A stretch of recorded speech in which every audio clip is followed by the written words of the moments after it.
Selanjutnya kita akan masuk kepada penanggap, itu Ibu Soka Handinah Kaca Sungkana, M. Ling, yang akan memberikan tanggapan baik kepada materi yang disampaikan oleh Ibu Pendeta Temi maupun yang telah disampaikan oleh Profesor Musdah Mulia. Silakan, Ibu Dinah.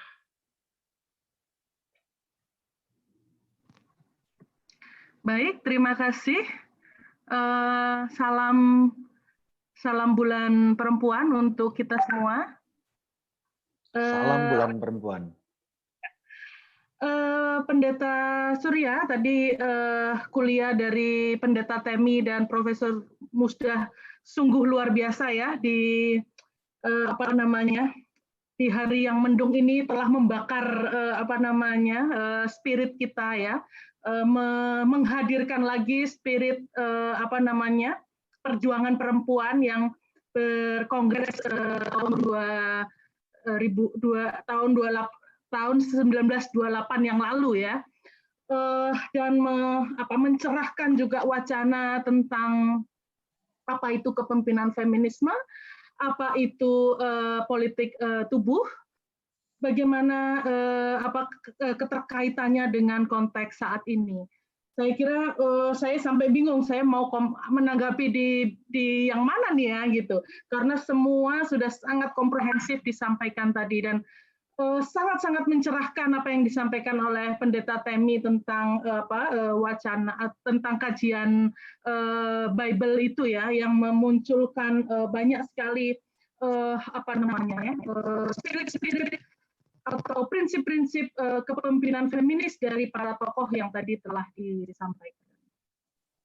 Baik, saya akan menanggapi dari perjalanan karena Pendeta Surya juga sudah menghadirkan sejarah perjuangan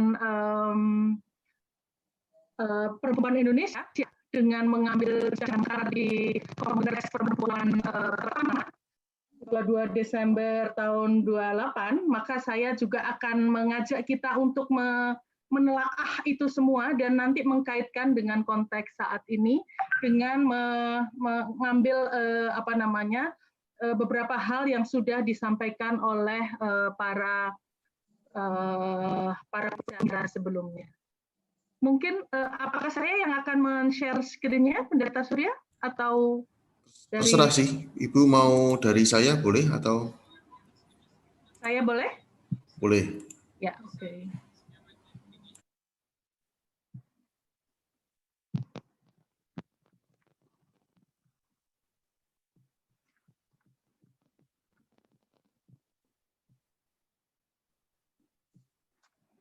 Oke.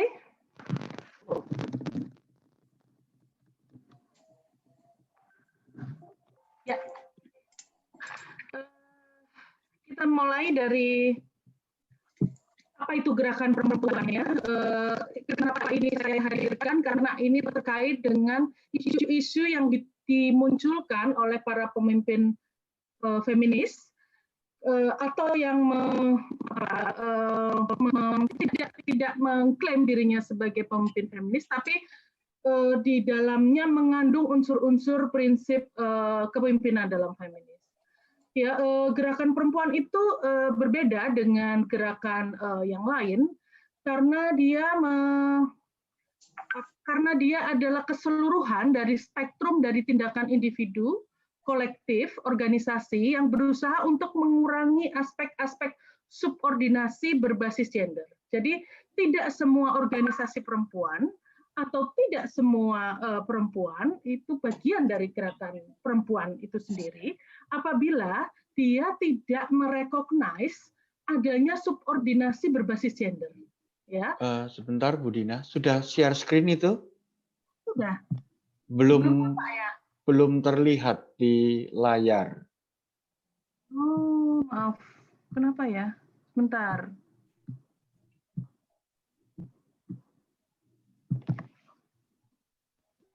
Sudah sekarang? Sebentar. Iya, ini. Tapi kalau mungkin bisa di full screen.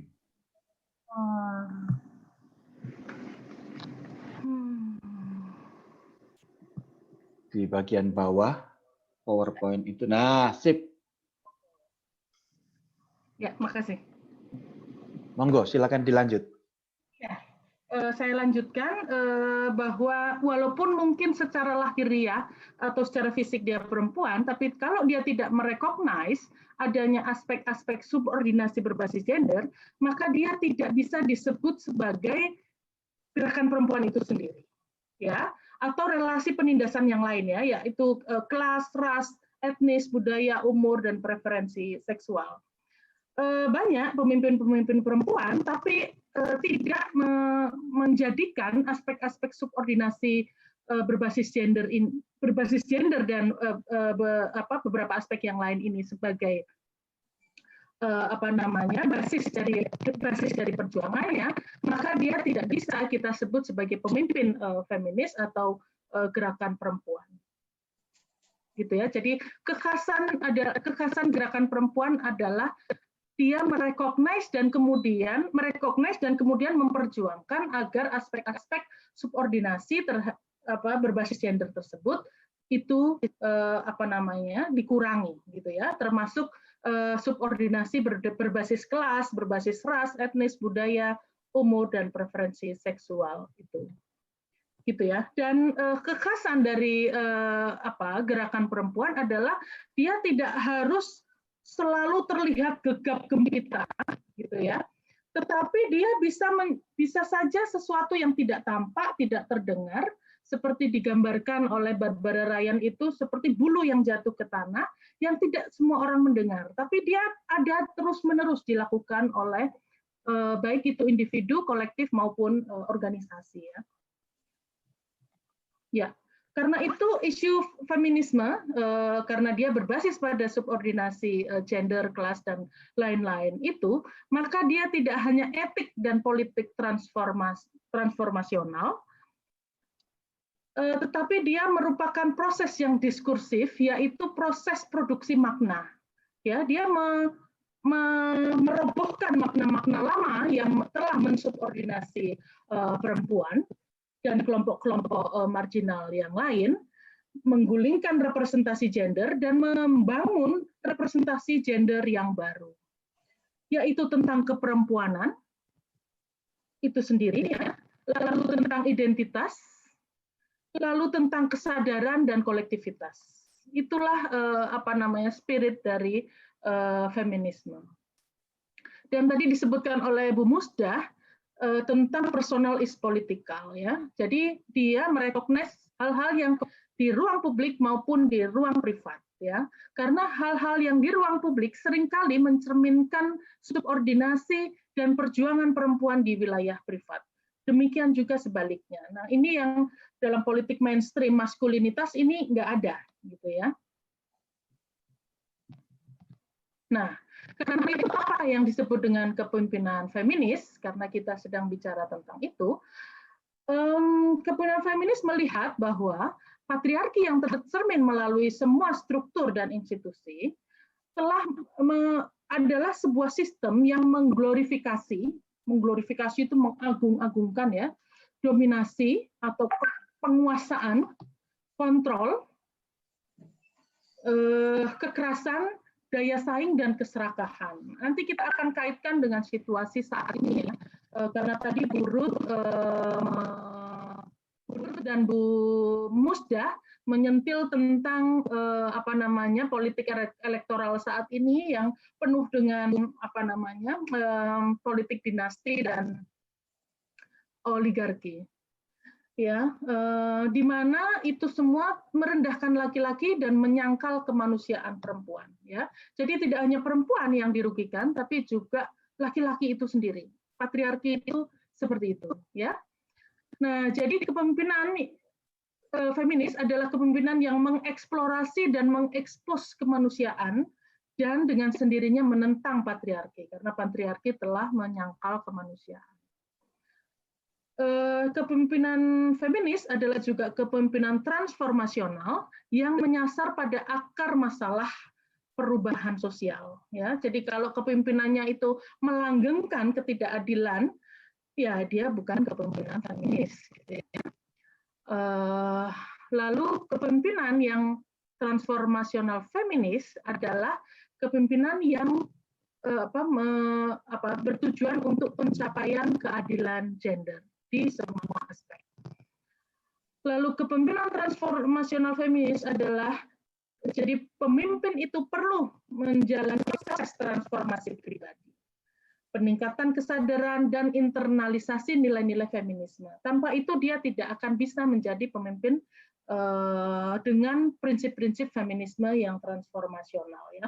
Apabila secara pribadi dia masih ada keserakahan, masih ada ketidaksadaran tentang adanya subordinasi berbasis gender, kelas dan lain-lain itu. Ya. Kita uji apakah pemimpin-pemimpin kita saat ini, baik laki-laki maupun perempuan, itu mempunyai spirit seperti itu. Ya, oke. Kita akan di konteks Indonesia ya. Kita tahu semua kita semua tahu baik warga Indonesia maupun nasional ya mengakui Kartini sebagai salah satu feminis yang sangat kuat pemikirannya, yang telah mewarnai wacana tentang perjuangan, baik itu perjuangan perempuan yang waktu itu istilahnya dikenal sebagai emansipasi, termasuk perjuangan anti kolonialisme karena dia juga menentang praktek-praktek kolonialisme yang dilakukan oleh pemerintah Hindia Belanda. Walaupun dia sendiri adalah produk dari politik etis yang waktu itu yang terjadi di pemerintahan pemerintah Belanda ya, dia adalah produk yang cukup berhasil ketika itu. Ya, isu-isu yang diketengahkan oleh Kartini termasuk poligami, dan dia sendiri sebetulnya adalah menentang perkawinan sebagai salah satu bentuk penindasan terhadap perempuan. Ya. Ini isu yang sampai saat ini kurang terlalu populer tentang bahwa perkawinan adalah institusi yang menindas perempuan, tapi sebetulnya Kartini menyampaikan itu. Dan dia sendiri termasuk yang secara budaya agak sulit menentang secara praktek, karena dia sendiri harus tunduk pada perkawinan poligami yang waktu itu direstui oleh ayahnya, di mana dia sangat memuja ayahnya yang telah memberikan kesempatan kepada dia untuk bergaul dengan teman-teman Belandanya dan melakukan sekolah perempuan di rumahnya. Tapi isu-isu yang diketengahkan itu sangat-sangat kuat ketika itu dan sangat radikal apabila dikaitkan dengan kondisi pada saat itu, bahkan sekarang sekalipun ya. Walaupun banyak kontroversi tentang Kartini. Ya, lalu kemudian kita ke pergerakan nasional yang tidak bisa dipisahkan dengan perjuangan perempuan itu sendiri, karena perempuan adalah bagian dari pergerakan kebangsaan waktu itu yang menentang kolonialisme di tanah Hindia Belanda yang sekarang kita sebut sebagai Indonesia. Ya, ini ada tulisan yang salah ketik ya. Organisasi-organisasi perempuan waktu itu juga bertumbuh ya, 1908 itu mereka isunya adalah adat yang menindas perempuan, lalu mereka membangun gerakan anti kolonial dan mereka membangun sekolah-sekolah rakyat ya, karena mereka sangat menyadari bahwa perjuangan kolonial itu harus dimulai dengan pendidikan-pendidikan yang membangun kesadaran rakyat tentang anti kolonial. Lalu poligami itu sendiri juga sudah menjadi concern dari para perempuan yang ketika itu melakukan perjuangan kebangsaan ya, dan juga perdagangan perempuan. Nah, tadi disebut juga oleh Bu Musdah ya, bahwa sampai saat ini perdagangan perempuan khususnya untuk prostitusi itu juga menjadi permasalahan yang yang luar biasa gitu ya. Saya sendiri saat ini adalah board dari CATWAP, yaitu Coalition Against Trafficking in Women Asia Pasifik yang berkedudukan di Manila, yang kami concern terhadap langkah-langkah perjuangan untuk menghapuskan semua bentuk prostitusi, baik itu pornografi, cyber porn, dan prostitusi itu sendiri, ya. Karena kami menganggap bahwa prostitusi itu adalah salah satu bentuk pelanggaran hak asasi manusia dan kekerasan yang secara sistem ekonomi politik itu dibiarkan ada karena banyak yang mendapatkan keuntungan dari praktek itu, gitu ya. Dan mencerminkan tubuh perempuan itu sebagai komoditas belaka. Oke, saya balik ke sini ya, tentang sekolah rakyat itu yang sebetulnya disebut sekolah liar oleh pemerintah Hindia Belanda. Dan itu hal yang terlarang atau subversif yang tokoh-tokohnya atau penggeraknya itu bisa mendapatkan hukuman penjara pada saat itu, ya. Tokoh-tokoh perempuan yang waktu itu terkenal adalah Maria Ulfa dan SK Trimurti yang waktu itu juga pernah dipenjarakan oleh pemerintah. Nah, ini banyak juga yang mereka tergabung dalam sayap partai politik, ya, karena waktu itu banyak terbentuk partai-partai politik dengan berbagai ideologinya, ya. Nah, pada saat itu juga terselenggara Kongres Perempuan. Sebelumnya ada Kongres Pemuda yang menjadi momentum yang sangat penting bagi terbangunnya pergerakan kemerdekaan Indonesia. Nah, perempuan adalah bagian dari itu dan kemudian berkongres, kemudian membentuk Perikatan Perempuan Indonesia yang kemudian sebagai organisasi payung yang kemudian berubah menjadi Perikatan Istri Indonesia. Nah, ini kita akan kemudian mempelajari kenapa ada domestikasi terhadap perempuan yang kemudian oleh Julia Surya Kusuma disebut sebagai ideologi ibuisme negara, ya, yang kemudian titik kulminasinya itu ada di era Orde Baru. Nah, Soekarno waktu itu sebagai tokoh kemerdekaan yang sangat populer menyebutkan bahwa laki-laki di sayap kanan dan perempuan di sayap kiri Garuda Indonesia untuk kemerdekaan Indonesia. Nah, ungkapan ini itu waktu itu menjadi menggelorakan perempuan untuk bersama-sama dengan laki-laki berjuang untuk kemerdekaan. Dan mereka adalah setara. Tapi kita juga mengkritisi kenapa penempatan laki-laki di sebelah kanan dan perempuan di sebelah kiri ini dikaitkan dengan budaya di kita bahwa tangan kanan itu lebih baik daripada tangan kiri, atau tangan kanan lebih penting daripada tangan kiri, ya. Kita akan sensitif terhadap hal itu karena budaya itu sangat penting dalam membaca ini, ya. Lalu kemudian kita di bukan Jepang ini sebuah masa yang juga tidak terlalu menggembirakan, di mana perempuan dimobilisasi oleh pemerintah Jepang untuk mendukung Perang Asia Timur Raya, dan mereka dikaryakan, ya, diperkerjakan di bidang-bidang palang merah atau medis kesehatan di peperangan itu, lalu penggunaan senjata juga, dapur umum, lalu pertanian dan peternakan untuk mendukung logistik perang, dan juga menghibur atau memberikan layanan seks kepada tentara Jepang, ya, yang disebut dengan judul seks, ya, ketika itu, ya. Nah, pada saat itu tapi lahir juga gerakan perempuan bawah tanah, yaitu gerakan wanita sosialis atau Gerwis, ya. Ini tokohnya termasuk SK Trimurti. Jadi dia di atas tanah itu mendukung Jepang, tapi di bawah tanah dia melakukan gerakan-gerakan perlawanan. Karena kalau melakukan perlawanan secara terang-terangan, ganjarannya adalah penjara, ya.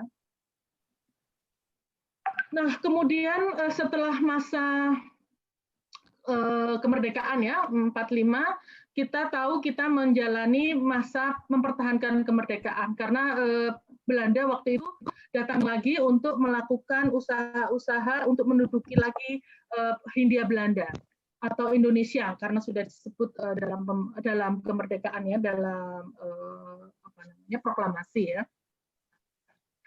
Nah, waktu itu perumusan konstitusi terjadi juga perdebatan apakah perempuan disebut secara eksplisit di dalam naskah ataukah cukup disebut sebagai warga negara Indonesia gitu ya. Itu juga menjadi perdebatan karena tokoh-tokoh perempuan juga khawatir kalau tidak disebut secara eksplisit maka akan menghilangkan semangat bahwa betul-betul harus egalitarian, harus egaliter. Nah, tapi kemudian disepakati disebut secara general saja, tidak harus disebut perempuan, gitu ya. Soekarno waktu itu melalui bukunya Sarinah mengatakan antara lain ini yang meyakinkan para perempuan pada saat itu adalah bahwa kepentingan perempuan dapat diraih pada fase sosialisme yang diperjuangkan bersama kaum nasionalis. Ya, untuk itu perempuan harus berpartisipasi dalam revolusi nasional. Nah, ini juga seperti pada masa pergerakan kebangsaan yang tadi, perempuan juga mempercayai ini, ya, bahwa dengan bekerja sama dengan para nasionalis dan para sosialis, maka keadilan untuk perempuan itu juga akan bisa diraih, gitu ya. Nah, pada saat itu juga banyak organisasi-organisasi perempuan yang berdiri. Itu berdiri di masa-masa sebelumnya atau yang berdiri di masa ini ya. Terutama kalau pada masa 45 dan sampai 49 ini adalah laskar-laskar wanita yang mendukung gerakan gerilya tentara Indonesia untuk melawan tentara NIKA. Ya, ini masa demokrasi liberal, banyak perempuan yang mungkin mirip seperti sekarang ya, menjadi sayap dari partai politik ya. Mereka berjuang untuk keterwakilan di lembaga-lembaga parlemen ya, termasuk konstituan. Nah, kemudian masa demokrasi terpimpin, di mana Soekarno kemudian mengambil alih ya kepemimpinan di masa ini, konteksnya adalah Perang Dingin. Nah, gerakan perempuan itu terpecah antara yang pro dan kontra terhadap Soekarno. Yang pro itu menganggap bahwa kepemimpinan Soekarno dibutuhkan untuk Indonesia menentukan kekuatannya di tengah konteks Perang Dingin tersebut. Di pihak lain ada perempuan yang kontra yang mengatakan praktek poligami yang dilakukan oleh Soekarno ketika itu tidak bisa lagi ditolerir ya. Nah, sebagian juga mendukung perang Ganyang Malaysia sebagai salah satu bentuk perang dingin ketika itu, di mana Malaysia didukung oleh pemerintah Inggris ya, sedangkan Soekarno pro terhadap kekuatan yang sebelahnya ya, dalam hal ini Moskow dan Beijing. Ya, nah kemudian kita tahu Soekarno dikudeta oleh kekuatan Orde Baru, dan kudeta ini telah dalam buku Saskia Wiringa ya disebut bahwa kudeta ini memanfaatkan imaji tentang perempuan kiri yang jalang dan tidak tahu adat dan secara seksual itu tidak lumrah ketika itu ya, dengan gambaran-gambaran dia menyilet perempuan yang tergabung dalam gerakan wanita Indonesia sebagai sayap politik dari PKI ketika itu, yang menyilet-nyilet atau menyiksa para jenderal dan kemudian melakukan tari seksual menjelang para jenderal tersebut dibunuh oleh gerakan yang disebut G30S PKI yang kemudian banyak studi-studi sejarah mempertanyakan dan mengkritisi itu, bahkan membantah berbagai cerita-cerita seputaran perebutan peralihan kekuasaan pada saat itu, gitu ya. Kita melihat bahwa imaji tentang perempuan digunakan oleh kekuasaan politik untuk mengambil alih kekuasaan. Nah, di masa inilah seperti yang tadi saya bilang, ini saya maaf salah ketik ya, maksudnya ibuisme negara. Perempuan mengalami depolitisasi, dan domestikasi, ya, di mana perempuan sudah tidak bisa lagi atau tidak politik itu sudah dijauhkan dari peran perempuan. Peran perempuan itu ditaruh di rumah, ya, digambarkan bahwa secara kontras, secara biner, bahwa perempuan yang agung, perempuan yang mulia, ibu yang mulia itu yang yang berperan di rumah, mengasuh anak, mengurus suami, mendukung karir suami, dan tidak berpolitik. Kalau berpolitik itu sama dengan gerwani. Gerwani itu jalang dan seterusnya, ya. Jadi organisasi-organisasi perempuan yang tadinya sangat politis itu kemudian melemah gitu ya dalam politik Orde Baru ini. Gitu. Dan mereka diberi wadah waktu itu Badan Koordinasi Organisasi Wanita yang kemudian diberi pekerjaan-pekerjaan yang jauh dari politik gitu ya. Kegiatannya berupa masak-memasak, kecantikan, dan seterusnya ya. Kita lihat juga hal itu dari 10 program pokok PKK. Jadi apa saja ketika yang itu berbeda dengan sekarang ya, PKK pada saat itu. Nah, tapi sebagaimana tadi Bu Musda juga menyebut tentang Michel Foucault, teori dari Michel Foucault juga kita bisa gunakan bahwa di masa yang sangat otoriter ini tumbuh pula perlawanan-perlawanan ya, walaupun situasinya sangat menekan. Ada kelompok-kelompok studi yang terbangun di kampus-kampus. Mereka adalah kelompok-kelompok terdidik yang kemudian mereka juga membentuk LSM-LSM perempuan. Di kelompok studi itu mereka mengkaji studi-studi feminis karena studi feminis sangat berkembang di Eropa dan Amerika, dan di kampus mereka mempelajari itu, dan kemudian mereka juga membentuk LSM-LSM perempuan yang tidak hanya melakukan kajian tapi juga melakukan pendampingan-pendampingan ya, baik itu di pada petani-petani, pada buruh perempuan, pada mereka yang kelompok masyarakat adat yang wilayahnya dirusak lingkungannya dan seterusnya. Ya, mereka memberikan wacana baru kepada masyarakat yang tidak lagi domestikasi perempuan atau ibuisme negara itu. Bahwa perempuan bisa berjuang, bahwa perempuan boleh mengkritisi situasi sosial politik di lingkungan. Dan ini kemudian terus ekskalatif ya sifatnya, dan kemudian di tahun menjelang 98, 96, 97 gerakan mahasiswa juga semakin meningkat ya perlawanannya terhadap rezim.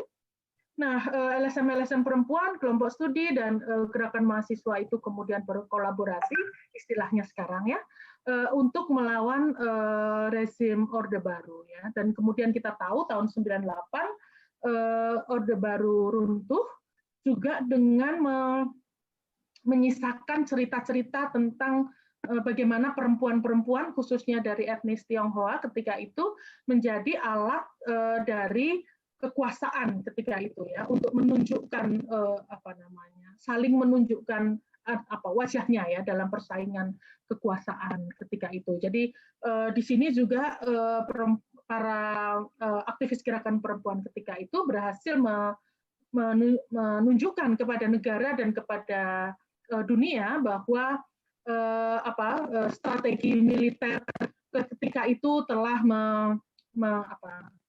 menyasar tubuh perempuan untuk melakukan teror terhadap masyarakat. Dan itu kemudian negara mengadopsi tuntutan berdirinya Komnas Perempuan ya, dan kemudian Kementerian Peningkatan Peranan Wanita itu berubah namanya menjadi Kementerian Pemberdayaan Perempuan. Waktu itu zamannya Gus Dur dan Khofifah ya, yang ini mengadopsi bahwa wacana tentang gender dalam pembangunan itu lebih progresif gitu ya, tidak hanya peningkatan peranan wanita seperti yang rezim Orde Baru lakukan gitu. Nah, itu wajah masa reformasi yang saya beri tanda petik. Tadinya saya juga beri tanda tanya. Karena mengapa? Karena di sini ketika banyak korban sudah jatuh dengan perlawanan terhadap gerakan Orde Baru, tapi kita lihat nanti tuntutan reformasi itu apakah sudah diadopsi oleh negara, gitu ya.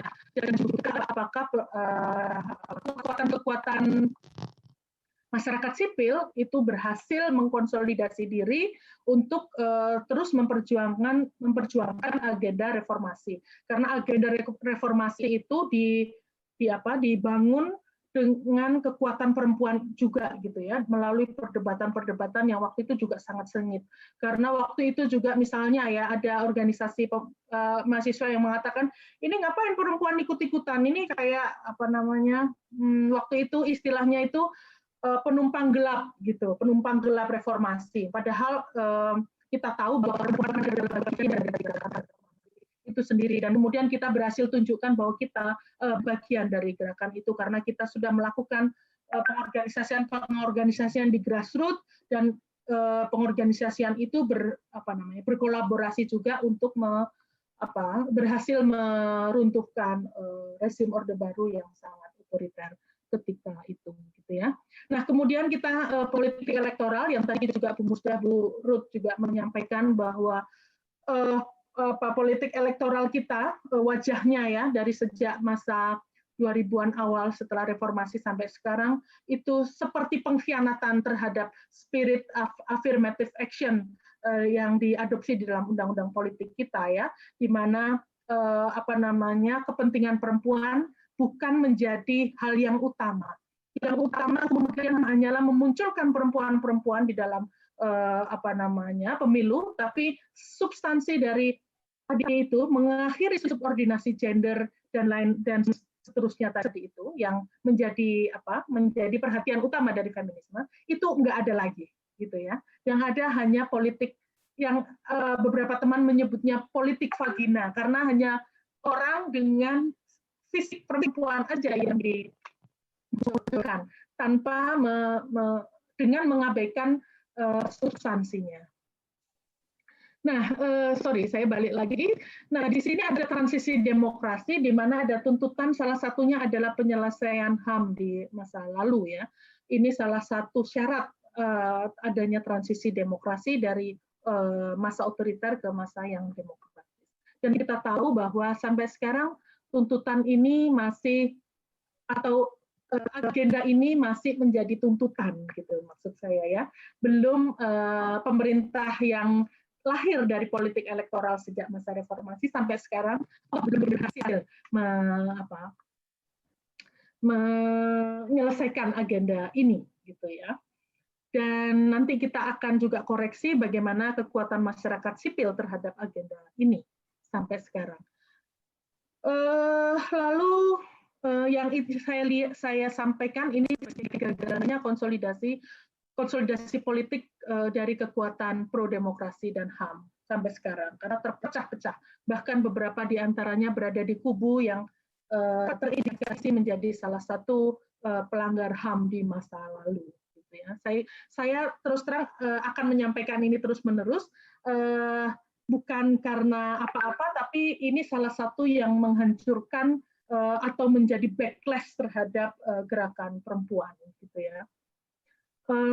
Dengan berbagai dengan berbagai argumentasinya. Ya, tetapi organisasi atau LSM perempuan ya masih survive dengan mengemukakan berbagai isu-isunya ya, isu lingkungan, ketenagakerjaan, dan hak asasi manusia yang lain ya, masih tetap survive sampai sekarang.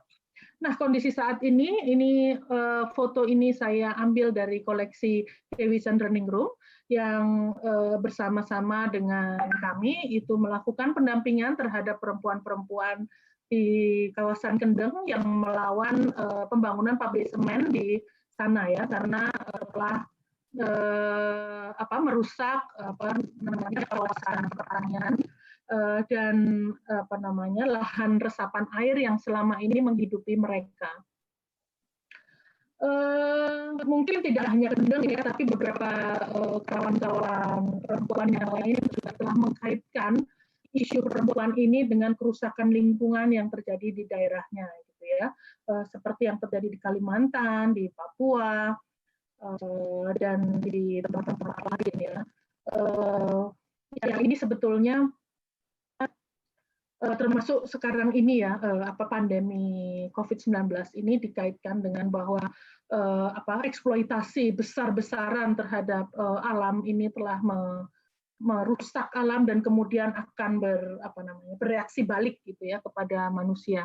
Salah satunya adalah pandemi ini, dan analisis-analisis yang mengkaitkan itu telah dilakukan oleh banyak teman-teman perempuan.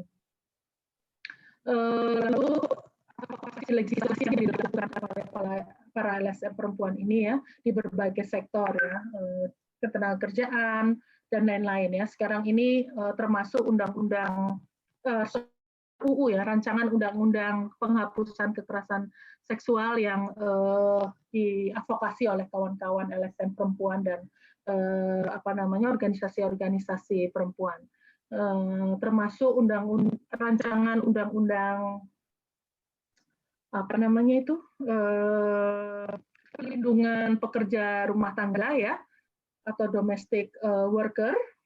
Kita dulu menyebutnya pembantu rumah tangga, tapi sebutan itu tidak mencerminkan hubungan ketenagakerjaan yang terjadi antara majikan dan pekerja. Makanya kawan-kawan yang bergerak di sini menyebut ini sebagai pekerja rumah tangga atau domestic worker. Yang rancangan ini juga sudah diperjuangkan sejak awal tahun 2000, tapi sampai sekarang juga tidak kunjung menghasilkan hasilnya karena hambatan di parlemen sangat kuat ya. Termasuk teman-teman yang memperjuangkan di daerah-daerah, di DPRD daerah pun mengalami hambatan yang sangat kuat ya. Ini kulturnya tidak hanya patriarki tapi juga kultur feodalisme yang masih kuat, yang mencerminkan kelas majikan itu belum tergoyahkan gitu ya. Walaupun wacana HAM itu kayaknya sudah menjadi wacana yang dominan, tapi ketika sampai di praktis itu semua seperti zong gitu ya, seperti nggak ada titik temu. Ya, politik elektoral. Saya tadi sangat senang ketika Bu Ruth dan Bu Musdah menyebut ini ya, tentang jebakan politik oligarki dan dinasti. Saya kira perkembangan yang terjadi akhir-akhir ini sangat-sangat tidak menggembirakan ya. Sepertinya ini sebuah demokrasi, kita sebut pesta demokrasi, tapi sebetulnya sebuah langkah mundur yang sangat ya. Dan ini sangat bertentangan dengan prinsip-prinsip kepemimpinan feminis tentang keserakahan ya, karena kita tahu politik oligarki dan dinasti itu tidak lain adalah keserakahan karena memusatnya kekuasaan di tangan pihak-pihak tertentu saja. Dia tidak men-share. Salah satu prinsip kepemimpinan feminis adalah sharing power. Ya, tapi ini nggak tampak sama sekali di dalam panggung politik elektoral kita, gitu ya. Dan kita tahu aktor-aktornya, gitu ya. Nah, tapi di pihak lain kita lihat banyak feminis muda ya. Jadi ini berita gembira. Feminis muda dengan penguasaan teknologi digitalnya, mereka melakukan perlawanan dengan cara mereka, yang dengan musik, dengan mural dan macam-macam lah ya, kita lihat teater, film, dan itu sangat sangat spektrumnya sangat indah gitu ya, saya lihat ya, dengan berbagai isu, macam-macam sekali isunya, isu pluralisme, isu ketenagakerjaan, isu lingkungan, mereka tampilkan dengan sangat menarik dengan penggunaan teknologi digital ini ya. Nah, terus juga ada berita menggembirakan tentang isu perempuan mendapat tempat di kebijakan publik. Saya walaupun nggak banyak ya, tapi kita lihat misalnya penghormatan atas perempuan itu menjadi salah satu indikator tentang transportasi yang maju misalnya ya. Ini salah satu yang sektoral sekali ya. Bahwa transportasi publik yang maju itu harus memberikan keamanan untuk perempuan. Jadi harus ada tempat khusus segregasi ya. Misalnya gerbong khusus perempuan, gerbong khusus laki-laki ya. Dengan ini perlindungan perempuan di tempat publik itu jadi lebih progres gitu ya. Walaupun ini juga masih perlu booster perlu didorong terus ya. Karena kita tahu masih banyak kekerasan yang terjadi di wilayah publik termasuk di public transportation. Dan itu pun masih di kota-kota besar ya. Kita tahu negara Indonesia sangat besar dan wilayah terbesarnya itu adalah rural atau pedesaan. Nah, ini yang seringkali juga kritik saya itu gerakan perempuan terjebak pada urban sentris atau bahkan Jakarta sentris atau Jawa sentris yang itu beda sekali dengan di luar Jawa ya atau di Indonesia Timur. Nah, itu walaupun juga ada upaya-upaya untuk mengkontekstualisasi prinsip-prinsip feminisme itu dengan kondisi-kondisi lokal ya. Tetapi gaya yang masih urban sentris itu sangat kental gitu ya. Nah, terus kemudian juga menguatnya fundamentalisme yang tadi juga disebut oleh Bu Musdah atau kekuatan-kekuatan konservatif agama ini ya. Ini juga backlash atau serangan balik ya, backlash terhadap gerakan perempuan ya, yang menggunakan simbol-simbol perempuan sebagai simbol-simbol moralitas. Dan mereka itu ternyata dominan juga di media massa ya, tadi disebutkan oleh Bu Musda. Dalam ceramah-ceramahnya itu dominan sekali. Tadi saya ngirim salah satu ceramah ke Pendeta Surya ya. Dan saya pernah juga ketemu dengan pendeta yang non-Muslim bahkan agama Hindu yang mengatakan bahwa boleh laki-laki itu menikah 4 kali gitu ya. Yang itu mengadopsi khotbah-khotbah konservatisme Islam gitu ya. Padahal dia Hindu gitu ya. Nah ini ya dominasi wacana yang ada di media massa itu cukup kuat saya lihat di daerah-daerah ya. Ketika ceramah-ceramah itu ditampilkan terus-menerus di media massa nasional, karena media massa lokal itu saya kira juga subordinat di lokal-lokal itu ya. Yang kuat adalah media massa dari Jakarta. Nah, ketika itu terus dibombardir ke daerah, itu mempengaruhi budaya lokal.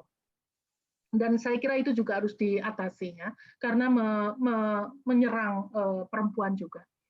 Terus kemudian gerakan berbasis komunitas. Nah ini saya kira juga tantangan dari kepemimpinan perempuan karena komunitas atau grassroots itu seringkali terabaikan. Kepemimpinan perempuan atau gerakan perempuan tadi yang saya bilang seringkali masih di urban sentris, di tataran elit, tapi kurang sabar untuk berkeringat bekerja dengan komunitas gitu ya. Banyak sekali contoh-contohnya ya.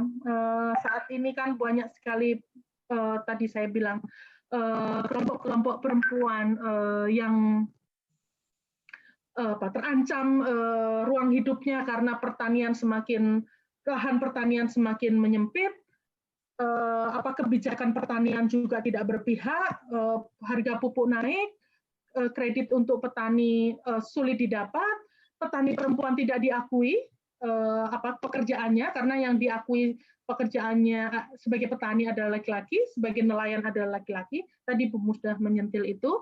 Kami di Demak ketika itu berhasil mengadvokasi perempuan nelayan untuk mencantumkan pekerjaannya di dalam KTP ya, yang itu amat sangat berarti bagi mereka, karena dengan itu yang tadi disampaikan oleh Bu Muda, mereka bisa mengakses berbagai program-program pemberdayaan nelayan yang tadinya itu sama sekali tidak. Saya pernah, ini sedikit cerita sebelum saya mengakhiri anggapan saya. Ketika itu saya bertemu dengan para memberikan materi dengan para polisi internasional gitu ya, dari berbagai negara, dan kemudian kami cerita tentang pentingnya perempuan mempunyai KTP yang mencantumkan pekerjaannya, dan mereka semua melihat itu sebagai hal yang nggak penting, dan polisi nggak penting untuk membicarakan tentang itu. Lalu kemudian salah seorang polisi maju dan mengatakan, apakah kartu polisi ini penting bagi kalian? Dan semua mereka mengatakan penting. Kalau begitu, mengapa kalian tidak merasa penting bahwa perempuan-perempuan nelayan, petani itu penting juga untuk mempunyai kartu seperti kalian? Nah, baru mereka sadar bahwa oh ya, ternyata itu penting ya, eksistensi dari pekerjaan itu penting untuk mendapatkan pengakuan negara, karena dengan begitu mendapatkan akses terhadap berbagai program-program perlindungan sosial dan sebagainya ya, pemberdayaan dan seterusnya. Nah, saya kira itu menunjukkan bahwa pekerjaan masih banyak, perjalanan masih jauh, tantangan masih sangat keras seperti yang disampaikan oleh Bu Musda sebagai jahiliyah. Maka saya ajak, ini banyak saya lihat anak-anak muda bergabung di forum kita ya, Pak Pendeta Surya. Nanti kita diskusikan bagaimana titik kolaborasinya agar berbagai tantangan ini bisa kita hadapi gitu ya. Tapi saya juga mau nantangin gitu bahwa kita harus berani gitu ya, menunjukkan prinsip-prinsip kita gitu ya, walaupun seringkali itu tidak populer di masa kini ya, terutama masa politik elektoral yang penuh dengan oportunisme gitu ya, dan oportunisme itu dianggap sebagai hal yang sangat wajar, sebagai hal yang dianggap sah gitu ya, bahwa boleh dong lompat-lompat partai politik misalnya, atau boleh dong dalam tanda petik tidak perlu berideologi gitu ya dalam politik, yang penting sesuai dengan undang-undang gitu, termasuk dalam hal ini politik oligarki dan dinasti, walaupun boleh diperbolehkan oleh undang-undang, tapi secara etik politik itu kan menjadi pertanyaan. Itu sih saya kira salah satu kekuatan dari feminisme adalah ketegasan untuk menunjukkan jati dirinya, dan saya ngajakin anak-anak muda untuk itu. Itu Pak Pendeta Surya, terima kasih banyak, semoga bermanfaat dan mohon maaf agak kepanjangan. Selamat siang, saya serahkan ke panitia. Iya, terima kasih Ibu Dinah untuk materi yang sudah disampaikan sebagai tanggapan terhadap materi yang diberikan oleh Pendeta Septemi dan Profesor Musdah Mulia. Ibu, Bapak, Saudara yang terkasih dalam Tuhan Yesus Kristus, materi-materi telah kita saksikan bersama dan saatnya kita akan masuk di dalam bagian berkaitan dengan tanya jawab dan tanggapan. Namun sebelumnya saya kembali ingatkan bahwa panitia membagikan sebuah kuesioner singkat, 3 pertanyaan saja, dan mohon kepada Ibu, Bapak, Saudara untuk bisa dapat mengisi kuesioner tersebut, dan biarlah kuesioner yang terisi tersebut juga bisa menjadi masukan bagi kami untuk ya setidak-tidaknya memikirkan tindak lanjut dari acara virtual lecture kita pada siang hari ini. Ya, sekarang waktu saya serahkan kepada Pendeta Muda Albert Hananto untuk menyampaikan pertanyaan dan tanggapan yang sudah tercantum di chat room. Silakan. Ya, terima kasih Pak Surya. Sebentar saya.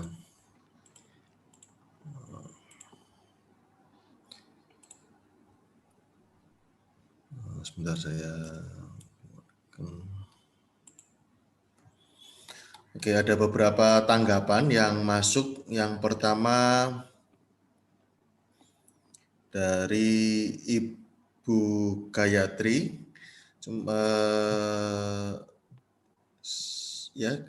Nanti saya mungkin minta untuk Bu Gayatri aja yang unmute untuk menyampaikannya.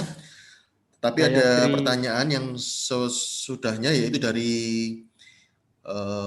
Ibu atau Bapak ini, Maraike Bangun. Pertanyaannya, apa penyebab tidak ada kemajuan dalam politik Indonesia terkait peran perempuan? Saya ulangi, apa penyebab tidak ada kemajuan dalam politik Indonesia terkait peran perempuan? Apakah karena perempuan tidak diberikan posisi kepemimpinan dalam partai, mulai dari tingkat paling bawah hingga nasional, sehingga kader perempuan dari partai akan muncul saat pemilu saja? Itu pertanyaan yang pertama. Lalu tanggapannya dari Ibu Veronica Rini, saya setuju dengan Bu Musda bahwa parpol belum melaksanakan fungsinya dalam mendewasakan kader perempuan. Lalu ada pertanyaan saya, bagaimana caranya mengingatkan parpol agar mau mengedukasi politik bagi kader perempuan, kuota 30% hanya diisi dan diwarnai dengan politik kekerabatan. Lalu untuk Ibu Reta Sinaga, itu ada tanggapan. Terima kasih Ibu Pendeta Temi dan Profesor Musda untuk materi yang disampaikan. Menurut saya, salah satu realitas yang perlu kita akui dalam perpolitikan kita adalah kekerasan dalam berpolitik. Tidak hanya soal resiko, melainkan juga cara berpolitik yang syarat dengan kekerasan. Tadi dijelaskan oleh Profesor Musda tentang politisasi tubuh perempuan di masa ini, dan juga yang dijelaskan oleh Ibu Pendeta Temi dalam kasus yang dihadapi oleh Ratu Wasti dalam Alkitab misalnya. Itu sebabnya mungkin para perempuan Indonesia yang berkecimpung di dunia politik maju mundur untuk masuk ke struktur kekuasaan, politik pemerintahan, juga di lembaga keagamaan bila kita mau jujur. Usul saya, para perempuan dapat berkarya terkait persoalan publik, sosial, politik, keagamaan, dan lain-lain, tidak selalu diharuskan, atau dengan kata lain dikatakan berhasil menanamkan pengaruhnya masuk ke birokrasi atau struktur kekuasaan, karena faktor kekerasan dalam perpolitikan kita tadi yang nyaris tidak terhindarkan. Terima kasih untuk acara ini. Salam hormat, Reta Sinaga. Itu dulu Pak, sebelum nanti ada kelanjutannya, mungkin 3 dulu begitu. Nah, ada yang lain ini Pak. Iya, baik. Ada juga tadi mungkin kesempatannya kepada Ibu Gayatri ya. SY.F. Stiva Gayatri ini mungkin bisa disampaikan secara verbal gitu. Baik, iya, terima kasih Pak Albert untuk pembacaan pertanyaan dan tanggapan yang ada. Surprise bahwa acara kita juga diikuti oleh Saudari Maraike Bangun, ini dari Jerman, Pak Albert. Jadi, wah, senang sekali Ika bisa bergabung bersama-sama dengan kita ya Kak Temi ya. Baik, saya persilakan terlebih dahulu bagi Pendeta Septemi untuk boleh menyampaikan jawabannya kepada, saya persilakan kepada Ibu Gayatri dulu untuk menyampaikan pertanyaannya. Ini Gayatri apa? Kenceng tak ini? Iya. Kan? Hai. Aku kaget dipanggil. Oh enggak sih, tanggapanku cuma tadi sederhana yang di chat itu bahwa kita selalu bisa melihat dan mengkaji Alkitab maupun Al-Quran itu secara antropologis. Dan selalu kalau secara antropologis itu bisa dilihat peran perempuan ketika baik itu di dalam masyarakat patriarkis yang sangat ekstrim gitu kan, atau masyarakat matriarki. Misalnya bahkan dari mulai saya tulis yang di chat itu adalah bahkan dalam kasus Adam dan Hawa, saya melihatnya Hawa itu representasi dari para ibu yang memimpin revolusi agrikultur ketika ada perubahan iklim yang dahsyat sehingga terjadi zaman es mencair. Itu kalau saya melihat secara antropologis. Jadi kalau pendekatan saya, kalau kita bisa melihat secara antropologis dan historisisme ya, memaknai secara sejarah, maka kita bisa selalu melihat apakah itu teks Al-Quran, Alkitab, atau bahkan kitab-kitab agama Hindu dan Buddha, selalu ada seperti itu. Ya cuma itu sih tanggapan saya. Jadi itu mungkin yang bisa membuat kita bangkit ketika di dalam gerakan politik di Indonesia, itu mungkin ada juga kaitannya itu. Toh ternyata di dalam sejarah kan Indonesia nggak bisa merdeka kalau tidak ada peran dari para perempuan. Ya nggak? Itu aja. Oke. Oke, thank you ya Chen ya untuk Sip. tanggapannya. Kaget aku ada dirimu. Oke Iya. deh. Baik, Salam buat semua. salam buat semua juga. Baik. Ya, saya serahkan kepada Ibu Pendeta Septemi untuk boleh memberikan tanggapan. Sama satu lagi Bu, saya mau tambahkan lagi satu pertanyaan. Kira-kira gereja bisa nggak sih mengubah sistem kepemimpinan gerejawinya dengan pola mata baru itu sehingga gereja ya lebih lebih berdampak di dalam kehidupan baik kepada anggota jemaat maupun kepada masyarakat. Itu aja. Makasih. Silakan Bu Septemi. Terima kasih Pak Pendeta Surya, terima kasih untuk respons yang diberikan, dan juga sekalian terima kasih untuk Kak Ruth, untuk Ibu Musda, dan juga untuk Ibu Soka untuk percakapan kita siang ini yang lebih sebenarnya belum bercakap ya. Dan saya aware dengan waktu yang sudah terlalu panjang, saya akan berusaha menjawabnya lebih singkat supaya jangan kita sakit mah karena kuliah siang hari ini. Nah, saya mulai dari pertanyaan Pak Surya saja ya, untuk lalu merespons apa yang disampaikan oleh Ibu Reta dan Ibu Gayatri. Apakah gereja bisa berubah? Kalau saya jawab optimis, ya. Kalau saya jawab imajinatif, mesti. Kalau saya bicara realistis, kalau kita hitung sejarah panjang ya, sejak kekristenan perdana, tapi sampai ketika zaman Romawi dan seterusnya, yang paling susah berubah itu gereja. Jadi saya kira untuk konteks Indonesia, ketika kita bicara tentang perubahan Indonesia sebagai negara dan bangsa, gereja mesti melihat ke dalam dirinya. Kita menjadi tidak relevan ketika mau bicara perubahan secara nasional, secara lokal kebangsaan, jika kita sendiri sebagai gereja tidak siap berubah. Dan ini menurut saya self-kritik yang harus terus dilakukan.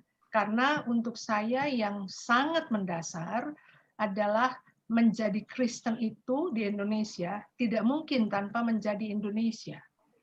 Dan menjadi Indonesia tidak boleh menisbikan kekristenan saya. Maka Indonesia kan menjadi konteks, menjadi teks yang harus secara intensional kita percakapkan dalam rangka menjadi gereja. Ini yang persoalan kebangsaan ini, yang menurut saya mungkin mesti kembali digemakan dalam rangka kita menyadari, ketika saya bilang kita, saya menghisapkan diri pada gereja ya, ketika kita hendak berbicara tentang apakah gereja masih relevan untuk Indonesia saat ini. Saya hendak keluar dari perspektif minoritas dan seterusnya, bahwa trauma kekerasan, sistem yang memurukkan mereka yang masuk dalam kelompok-kelompok kecil masih terus terjadi.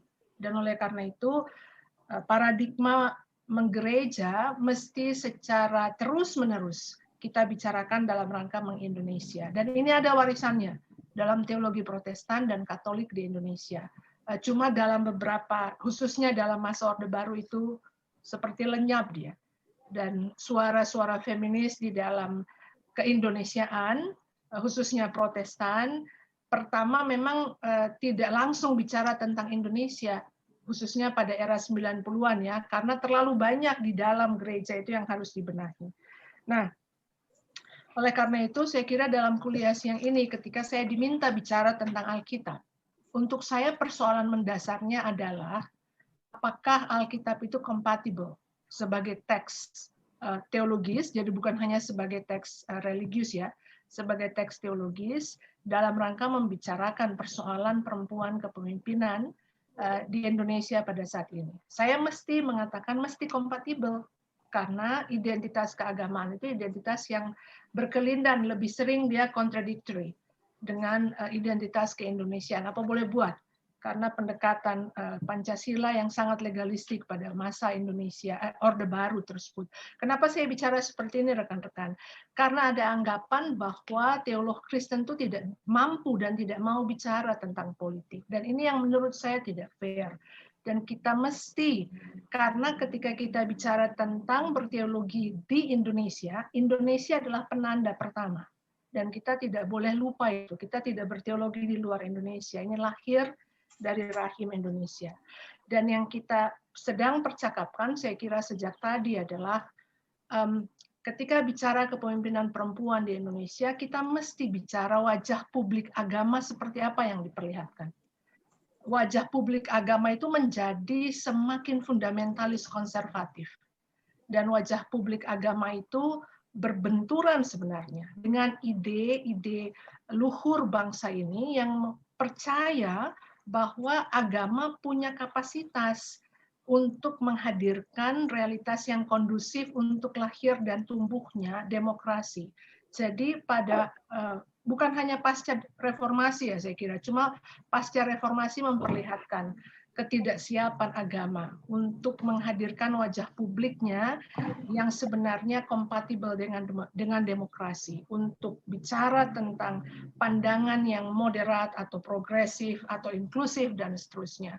Oleh karena itu saya sepakat dengan upaya untuk teologi feminis Kristen maupun teologi feminis lintas agama di Indonesia mesti kembali pada ide Indonesia sebagai Nusantara. Persoalannya untuk saya, ide Nusantara itu juga bermasalah. Kalau kita lihat dari sejarah Majapahit ya, karena itu imperium kan juga. Dan narasi-narasi kecil di balik imperium itu mesti kita kritisi. Saya menyukai membaca sejarah Indonesia. Saya dibesarkan oleh orang tua, khususnya ibu saya, yang membesarkan saya dengan dongeng-dongeng rakyat tentang Indonesia. Dan saya kira tanggung jawab saya untuk menghisapkan itu dalam proses berteologi feminis di Indonesia. Nah, oleh karena itu, agama untuk yang kita sedang bicarakan dalam pandangan saya hari ini adalah agama yang mesti menjadi kritik terhadap politik identitas. Sakit hati kan kita melihat ketika dalam pilkada agama itu dihadirkan sebagai cara untuk membenarkan politik identitas. Mesti melawan hal seperti itu. Dan oleh karena itu, saya hati-hati ketika bicara tentang identitas keindonesiaan karena gramatika kekristenan saya terbatas. Dan oleh karena itu, yang terbatas ini saya mesti extend dalam konteks mengindonesia, dan Indonesia itu yang mesti menolong saya bahwa ada yang lain di Indonesia ini. Dan bagaimana kita bercakap pada level tersebut. Figur-figur perempuan dalam Alkitab yang saya perlihatkan, tadi saya ubah framingnya, sehingga yang Ibu Gayatri sampaikan itu menjadi sahih. Karena saya tidak mengatakan they are the best, bukan. Yang saya katakan adalah framing dibuka, di-extend, di-transform, sehingga cara kita membaca untuk saya tidak lagi semata maskulin feminin, ada queer kan. Kita tidak bicara itu, kita cuma membayangkan ketika kita sudah bicara maskulin dan feminin, lalu kita sudah menjadi terbuka, ternyata tidak. Indonesia menjadi ruang baru yang mesti kita interpretasi ulang. Untuk mengatakan siapapun sebagai warga negara kita punya hak yang sama. Persoalannya adalah wajah publik agama yang sangat radikal untuk menjadi auxiliary sebenarnya. Dia penambah ya, pendukung pada politik identitas itu terlalu menakutkan. Karena ada kekerasan yang bertubi-tubi di balik semua diskursus tersebut. Dan jika negara tidak menghadirkan rasa aman dalam simbol, dalam teks, dalam narasi, saya kira kita akan tetap begini. Karena yang dibutuhkan warga negara adalah rasa aman. Safety kan menjadi persoalan besar. Dan perempuan bisa membangun diskursus tentang safety itu sebagai kewajiban negara untuk memberikan itu untuk warga negara, dan kita dijamin oleh undang-undang. Sehingga semua yang kita bicarakan ini, kita tahu risikonya. Kita bisa distigma secara sosial. Kita bisa menjadi korban kekerasan. Tapi selama kita punya payung hukum yang mengatakan bahwa negara, hak tanggung jawab negara adalah melindungi warga negaranya siapapun, maka saya kira kita punya harapan untuk ke depan. We go further than what we imagine. Dan oleh karena itu, seperti yang dikhawatirkan oleh Pendeta Reta, saya kira itu real ya, tetapi tidak boleh kita jadikan itu sebagai sebuah kekuatan yang memberangus mimpi, imajinasi feminis untuk terus hadir. Dan forum seperti ini yang lintas agama, macam-macam gitu, menurut saya ini saatnya. Saya jadi subscriber untuk Cokro TV, dan mungkin saya salah satu yang membuatnya menjadi 1 juta subscriber. Kita mesti subscribe pada platform-platform seperti ini, karena dia mesti menjadi alternatif, dan semakin banyak alternatif itu kita akan mengganggu, kita akan menggugat, kita akan menggoyang apa yang sudah dianggap wajar sampai pada hari ini. Karena yang biasanya gerakan feminis itu mengguncang yang normatif, ketika yang norm itu meminggirkan banyak hal. Yang terakhir dari saya, 2 hari lalu saya mengisi sesi terakhir dari proses pembelajaran kursus teologi dasar di kampus kami secara virtual. Pesertanya lebih banyak umat, warga jemaat. Lalu saya membawa menafsir kembali tentang Hakim-Hakim 19, ayat 1-30, ketika perempuan diperkosa, dimutilasi dalam konteks tidak adanya keamanan politik pada saat itu. Lalu saya hubungkan dengan RUU PKS macam-macam. Akhirnya saya tanya peserta, apakah di antara ibu bapak pernah mendengar Hakim-Hakim 19 ayat 1-30 dikhotbahkan di gereja? 0, belum pernah. Apakah gereja ibu bapak pernah bicara tentang RUU PKS? 0. Lalu saya cerita, 3 minggu lalu saya diwawancara oleh seorang remaja putri Muslim, dia dari International School di sebuah tempat di Tangerang. Saya mau diwawancara karena dia perempuan remaja putri, dan tema yang diangkat adalah rape culture, budaya pemerkosaan. Dan kita tahu rape culture dari istilah sosiologi. Ketika kami bercakap, dia yang menyiapkan semua Google Meet dan seterusnya, saya lalu tanya gitu, why did you choose this topic, rape culture? Dan dia menjelaskan. Lalu saya tanya, why me? Dia rupanya Google saya untuk mencari tahu perspektif Kristen itu. Lalu dia ketemu dan akhirnya kami ngobrol. Dan saya menjelaskan fokus kekristenan tentang tubuh perempuan, ekaristi, macam-macam gitu. Dan akhirnya dia bilang begini, I've never heard that. Saya nggak pernah dengar itu dari teman-teman saya remaja yang Kristen. Dan ini saya sampaikan ke teman-teman di kursus teologi dasar. Bayangkan bahwa anak-anak remaja kita, berdasarkan apa yang saya dapat dari wawancara itu, mereka belum melihat bahwa pemerkosaan atau budaya pemerkosaan adalah masalah gereja, masalah kita. Di mana kealpaan gereja? Ketika para feminis tidak menjadikan, menurut saya, mimbar sebagai platform untuk mengubah, maka kita mesti klaim kembali mimbar. Dan mimbar itu di gereja dan beyond gereja, yaitu publik. Dan oleh karena itu, menurut saya, diskursus seperti ini mesti terus dilanjutkan. Dan momentum pandemi kita pakai, karena yang virtual itu menjadi lebih cepat kan dia bergerak. Dan kita ciptakan rasa aman, memastikan negara melindungi.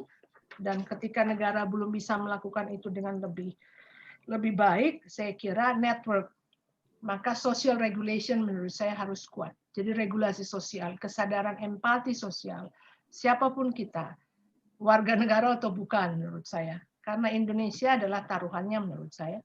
Kalau saya menyadari ya, ketika saya mengatakan Indonesia sebagai taruhannya, saya tahu ada pengalaman terluka dan itu kompleks dari Papua dan seperti itu. Dan oleh karena itu, untuk ke depan menurut saya, kembali ke pertanyaan Pak Surya, karena saya pendeta juga, walaupun saya tidak berbasis jemaat, yang paling sulit mengubah gereja. Dan paling sulit berubah gereja. Oleh karena itu, walaupun saya terlibat dengan membaca Alkitab dengan mata baru sejak 97, dan sekarang sudah 2020, saya masih bisa mengatakan betapa sulitnya gereja berubah. Tapi oleh karena itu, ya namanya kita hidup di dunia ya, untuk apalagi kalau bukan untuk mentransformasi dan ditransformasi. Demikian khotbah saya di siang hari ini. Iya, terima kasih Kak Temi untuk tanggapannya, jawaban atas pertanyaan-pertanyaan yang diberikan. Mau menyampaikan saja, Kak Temi, saya menerima materi mata baru itu dari Kak Temi sendiri pada tahun 98. Jadi ya saya buah dari apa yang Kak Temi pernah tabur. Senang berarti ada buahnya yang baik. Iya, jadi jangan berkecil hati. Tidak. Tetap cemut, nih gitu ya. Ya baik, selanjutnya saya berikan kesempatan kepada Profesor Musdah Mulia. Silakan. Ya, terima kasih Pendeta Surya. Saya tidak akan memperpanjang ya apa yang disampaikan oleh Pendeta Temi. Kalau itu saya ulas dalam Islam itu nggak cukup 1 semester ya. Wah itu seru deh kalau di Islam itu yang seperti itu. Waduh, bukan hanya melanggengkan, tapi semakin menggali, semakin menggerus ya kemanusiaan perempuan. Pokoknya kalau dengar ceramah-ceramah kelompok konservatisme akhir-akhir ini, saya pikir loh, jadi perempuan itu apa gitu ya, nggak boleh ini, bahkan sekarang sedang marak loh pandangan-pandangan yang mengatakan perempuan itu bekerja pun juga udah nggak boleh. Nah terkait dengan RUU PKS itu kan kita memperjuangkan itu, tahu nggak apa jawaban kelompok-kelompok itu ya, mengatakan, nah itu kan salah kalian perempuan, kenapa mau bekerja, mestinya kan kalian tidak bekerja. Jadi kalau kalian tinggal di rumah kan tidak ada masalah, dia bilang begitu. Dia nggak tahu bahwa persoalan kekerasan seksual justru terjadi di rumah kan, di rumah tangga dan oleh orang yang paling dekat ya dengan kita gitu. Jadi kadang-kadang saya berpikir, aduh kenapa ya kejahilian itu kok tidak bisa hilang ya dalam sejarah peradaban manusia ya, tetap berulang dan berulang. Nah karena itu saya juga setuju dengan Pendeta Mbak Temi bahwa negara ini loh yang penting ya, karena kalau negara tidak melakukan sesuatu, karena negara itu kan yang memiliki power, bukan berarti saya setuju dengan sikap yang represif dari negara, tidak, tetapi negara kan bisa melakukan sesuatu, ya bukan dengan cara-cara yang represif, tapi dengan cara-cara yang persuasif, dorong agar supaya pandangan-pandangan keagamaan yang kompatibel dengan nilai-nilai kemanusiaan itu menjadi pandangan yang mayoritas, menjadi pandangan yang mainstream di masyarakat. Seperti upaya-upaya memainstreamkan pandangan kesetaraan dan keadilan gender di masyarakat. Ini kan tugas negara. Negara kan punya tanggung jawab moral untuk mensosialisasikan pandangan kesetaraan dan keadilan gender, karena negara terikat pada apa yang disebut dengan ratifikasi CEDAW ya. Jadi negara ini terikat dengan banyak perjanjian internasional seperti itu. Karena itu saya selalu mengatakan negara ini harus betul-betul menjadi sebuah menjadi katalisator ya di dalam upaya perjuangan gerakan perempuan dan seterusnya. Tetapi kalau negara membiarkan, dan sudah terlalu lama negara membiarkan, menurut saya ini sejak berdirinya negara ini sendiri, pembiaran terhadap upaya matinya gerakan perempuan itu juga ada tanggung jawab negara menurut saya. Bagaimana negara melakukan misalnya pada masa Orde Baru dengan perspektif dharma wanitanya, kan itu semua menggerus ya sebetulnya gerakan-gerakan perempuan, bahkan juga menggerus upaya-upaya untuk memanusiakan perempuan. Nah, ada pertanyaan yang ingin saya jawab secara spesifik di sini adalah Bagaimana nih dengan partai-partai politik kita? Nah, pertanyaan saya, sejauh mana ya concern partai politik itu sendiri untuk membangun demokrasi? Ini yang saya pertanyakan, karena bukan hanya pada upaya-upaya membangun kader atau kaderisasi perempuan, tapi kaderisasi untuk kader-kader parpol yang laki-laki juga tidak terbangun dengan baik. Karena itu tadi mereka tidak melakukan tanggung jawabnya untuk melakukan pendidikan politik ya secara secara masif dan secara secara serius. Jadi nggak ada pendidikan politik. Bahkan kalau saya melihat ya penelitian kami alamat-alamat partai politik itu kalau sudah selesai pilkada udah nggak ada nih Pak Surya. Jadi kalau udah selesai pilkada dicari alamatnya itu udah nggak ketemu. Jadi mereka itu hanya ada untuk kepentingan-kepentingan yang praktis. Ini kan persoalan ya. Kenapa orang senang dengan mendirikan partai? Karena itu untung. Jadi mendirikan partai juga seperti mendirikan perusahaan. Tidak terjadi proses-proses pendidikan politik di sana. Ini yang buat saya ini salah satu hal kendala besar dalam pembangunan politik di Indonesia, terutama dalam rangka membangun demokrasi yang substansial. Karena menurut kami, ya demokrasi yang tumbuh ini adalah sekedar demokrasi yang prosedural. Semua prosedur itu kita jalankan, tetapi persoalannya di dalam itu, di dalam pemilu ada money politics, ada penggunaan politik identitas, ya, ada penggunaan politik dinasti dan sebagainya. Itu kan mencederai, ya, sehingga korupsi juga terjadi di mana-mana, itu mencederai demokrasi itu sendiri. Sehingga apa yang saya katakan tadi, bahwa demokrasi Indonesia itu tumbuh tanpa nilai-nilai keadaban yang justru menjadi substansi ya dari demokrasi itu sendiri. Saya kira itu yang saya ingin sampaikan. Terima kasih untuk Chen Chen ya. Mudah-mudahan selalu sehat ya. Ya, sehat selalu Chen Chen.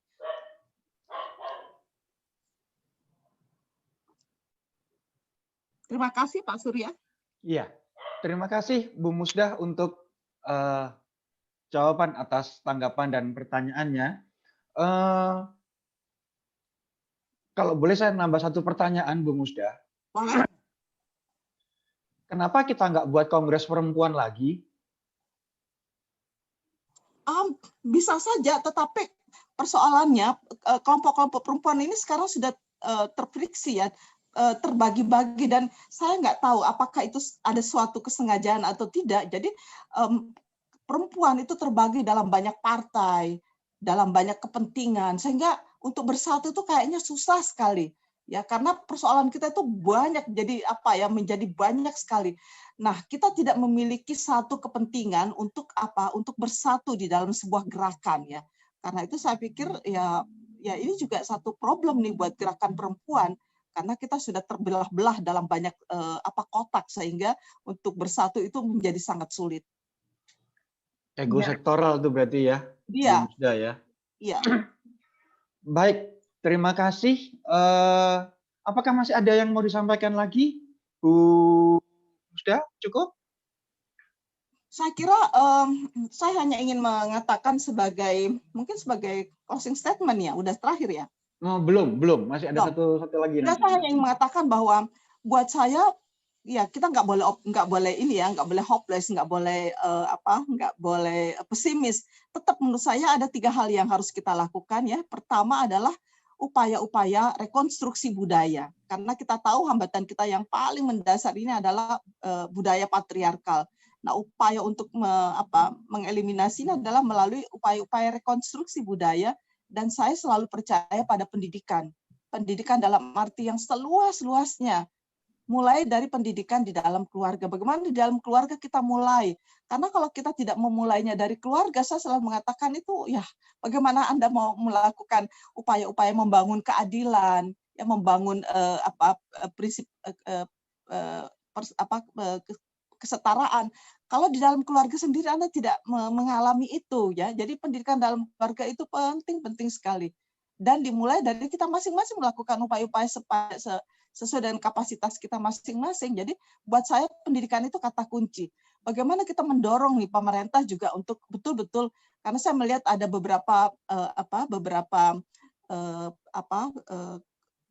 tawaran baru ya, konsep-konsep baru yang ditawarkan oleh pemerintah, misalnya pendidikan yang memerdekakan, kampus merdeka, terus apalagi moderasi beragama dan sebagainya.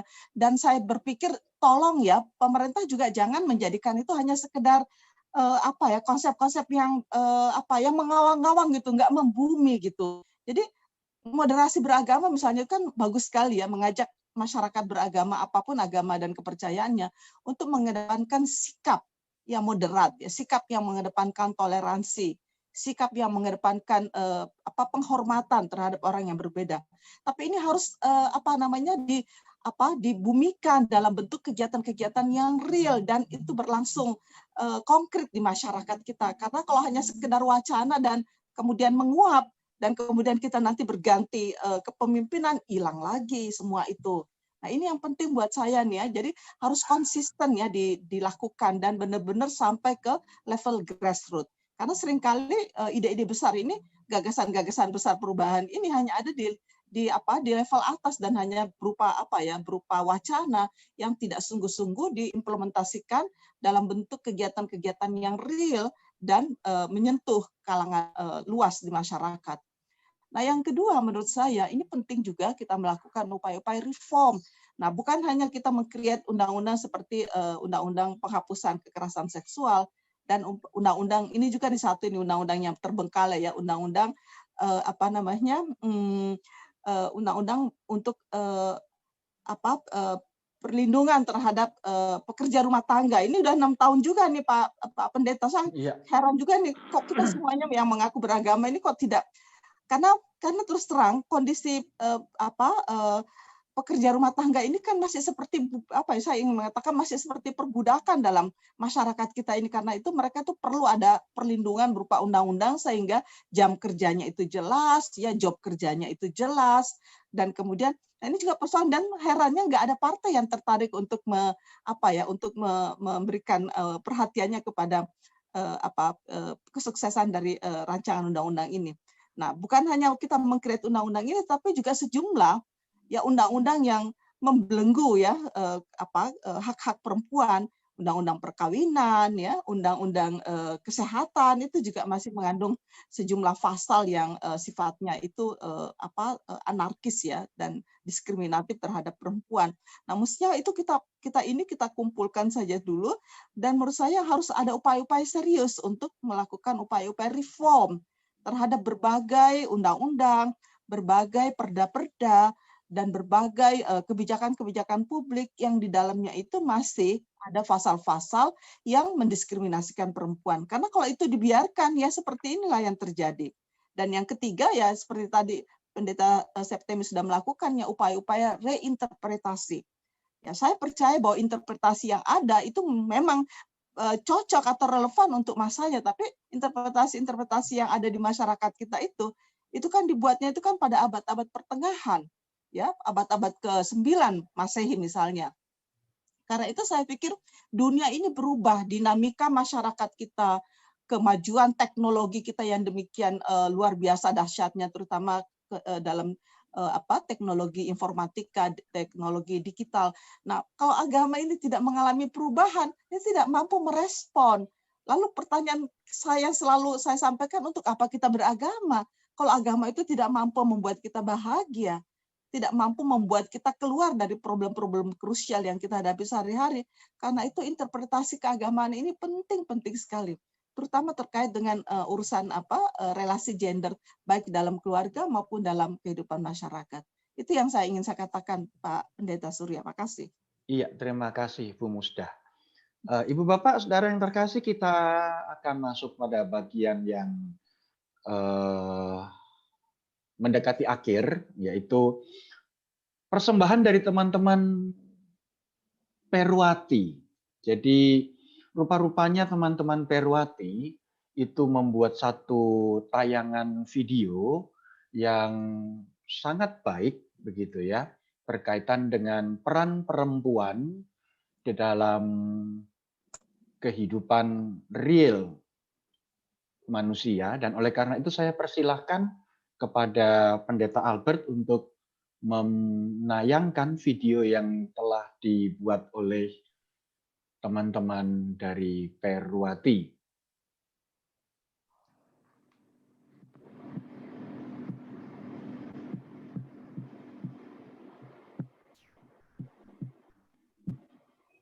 Apakah sudah bisa dilihat ya tampilannya dulu?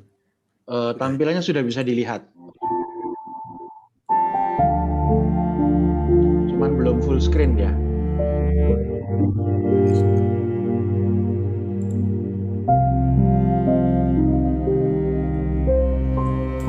Suara untuk sahabat. Sahabat, 2000 tahun yang lalu, engkau pernah datang. Bukan sebagai raja, dan bukan pula sebagai hakim, tapi sebagai manusia biasa. Melalui hidup, laku, dan pelayananmu, engkau beri teladan untuk saling mengasihi. Kasih yang tanpa batas dan tanpa pembedaan. Keberpihakanmu nyata pada mereka yang termarginalkan, orang yang hina dan dianggap berdosa, sekalipun tidak engkau persalahkan. Hatimu selalu terbuka lebar bagi sebuah pengampunan. Cintamu memberikan penguatan pada yang lemah. Oh sahabat, sungguh mulia hatimu. Sahabat, engkau mengajarkan kami melalui teladan hidupmu, mengasihi sesama tanpa syarat sedikit pun. Kami tahu semua ciptaan engkau kasihi. Engkau mengajarkan kami untuk merawat kehidupan ini, menjaga seluruh ciptaan. Bukankah semua ciptaan berharga di matamu? Sekalipun kami sangat beragam, ya, beragam suku, bangsa, agama, gender, seksualitas, pun ekspresi. Tapi kasih-Mu tak pernah membedakan satu sama lain. Engkau merangkul dalam cinta-Mu. Lalu, siapakah kami sehingga berhak menghakimi sesama? Sungguh, kami tak layak. Oh sahabat, sungguh cinta-Mu begitu luas. Sahabat, engkau mengasihi kami sebagai keluarga Allah. Ya, agar kami saling menopang, menguatkan, berbagi,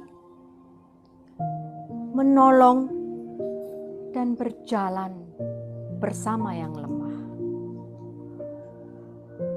Ada banyak orang di luar sana yang tertindas dan menderita di sekeliling kami. Mereka mengalami diskriminasi, dikucilkan, dibuang, bahkan dicap berdosa. Mereka adalah sesama kami yang mengalami ketidakadilan.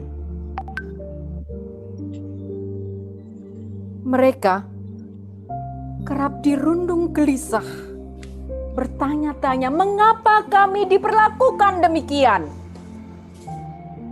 Sungguh, Engkau mengingatkan kami untuk menjalankan misi kasih-Mu.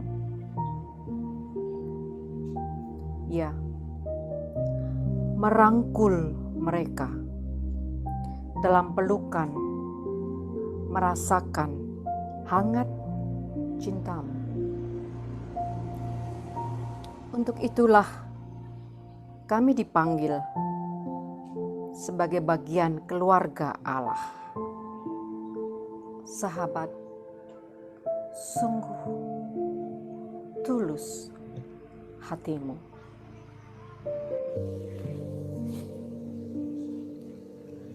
Sahabat,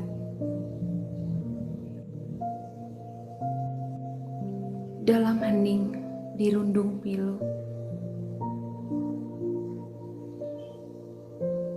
selaksa tanya terucap kata,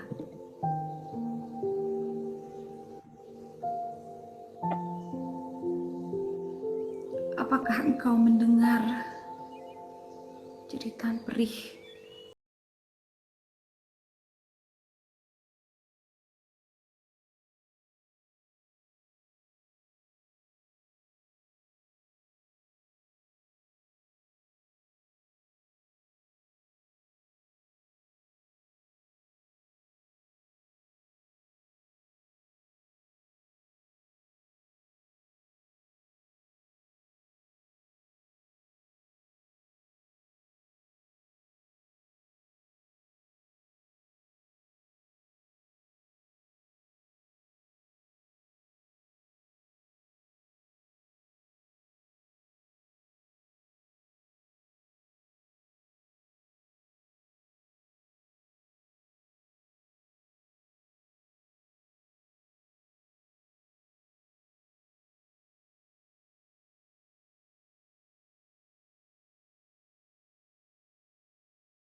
Ibu Bapak saudara yang terkasih, rupa-rupanya apa yang disampaikan oleh Pendeta Temi bahwa kekuatan dari perjuangan perempuan seperti yang disampaikan oleh Deborah dan disampaikan juga oleh Miriam dalam bentuk nyanyian, puisi, dan lain sebagainya itu juga yang sudah ditunjukkan oleh teman-teman Perwati di dalam tayangan video yang baru kita saksikan bersama-sama. Bukti bahwa kekuatan perempuan belum habis, belum bisa dihilangkan, tetapi justru harus terus dipertahankan, bahkan terus harus digelorakan pada saat-saat selanjutnya. Baik, kita akan tiba pada bagian terakhir dari virtual lecture pada siang hari ini. Silakan closing statement dari Ibu Pendeta Septemi dan kemudian dilanjutkan Ibu Musdah. Silakan. Terima kasih Pendeta Surya. Saya kira untuk kita semua saya hanya mengatakan begini. Saya perempuan Indonesia, saya pendeta, saya teolog, saya bergerak di dunia pendidikan tinggi, teologi. Dan semua itu bisa saya lakukan karena saya lahir dari dan di tengah keluarga yang sebagian Kristen, sebagian Islam. Oma saya dari mama adalah anak tertua dari seorang Bugis, dari Bugis Bone, yang menurut tradisi lisan membawa Islam ke wilayah dataran Sulawesi Tenggara. Dan ini ada dalam nadi hidup saya sebagai perempuan Kristen pendeta. Oleh karena itu, menjadi bagian dari sejarah yang multidimensi ini selalu mengingatkan saya bahwa tanggung jawab iman saya sebagai perempuan Kristen itu tidak mungkin jika saya tidak lakukan dan berakar dalam negeri pertiwi ini. Sehingga apa yang saya lakukan sudah puluhan tahun, termasuk dalam proses transformasi sosial melalui apa yang terbatas yang bisa saya kerjakan, akan terus saya lakukan. Dan yang terdekat konteksnya adalah gereja. Maka karena saya tahu ini institusi yang sulit sekali berubah, tapi sejarah berabad-abad memperlihatkan bisa berubah, maka I keep doing what I know what I can do best. Tetapi tidak melupakan bahwa perubahan itu adalah transformasi kosmik, transformasi semesta. Untuk menutupnya, doa Bapa kami adalah doa kami di kalangan Kristen, maka doa itu sebenarnya adalah imajinasi politis. Kiranya kehendak Allah jadi di bumi dan di sorga, dan itu shalom, damai sejahtera. Assalamualaikum untuk semua. Demikian Pak Surya. Terima kasih Bu Pendeta Temi. Selanjutnya silakan Profesor Musdah. Terima kasih Pendeta Surya. Saya dalam konteks ini ketika kita bicara soal kepemimpinan perempuan pada 2021, saya hanya ingin mengajak kita semua, ya perempuan maupun laki-laki, sebagai satu bangsa, bahwa kita ini adalah sebuah bangsa yang besar, ya, yang diciptakan untuk menjadi bangsa yang damai, bangsa yang maju, bangsa yang mengedepankan nilai-nilai kemanusiaan, seperti yang diinginkan oleh para founding fathers and mothers kita, seperti tercatat di dalam konstitusi dan juga di dalam Pancasila. Karena itu kalau saya membaca Pancasila itu betul-betul ya isinya itu adalah menjelaskan kepada kita bahwa negara ini dibangun ya di atas nilai-nilai kemanusiaan universal. Ya, sila pertama itu bicara tentang spiritualitas, tidak bicara tentang agama apapun ya. Yang kedua itu bicara tentang kemanusiaan yang adil dan beradab. Yang ketiga itu bicara tentang persatuan. Nah, kalau kita bicara tentang persatuan, apa yang terjadi di Papua itu seharusnya juga menjadi keprihatinan kita. Jadi kita tidak boleh mengatakan itu kan terjadinya di mana gitu, di provinsi mana, tetapi apa yang terjadi di Indonesia itu adalah terjadi pada diri kita. Karena Indonesia ini adalah rumah kita bersama. Karena itu jangan pernah membiarkan ya sekelompok orang siapapun dia yang ingin merusak ya rumah kita bersama ini dengan upaya-upaya untuk membangun politik identitas, membangun pandangan-pandangan yang sektarian, membangun pandangan-pandangan yang patriarkal, dan itu bertentangan dengan ide dasar dari pendirian negara ini. Lalu yang prinsip keempat itu adalah prinsip demokrasi melalui permusyawaratan yang mengedepankan semua golongan ya, semua kelompok, tidak boleh ada yang ditinggalkan.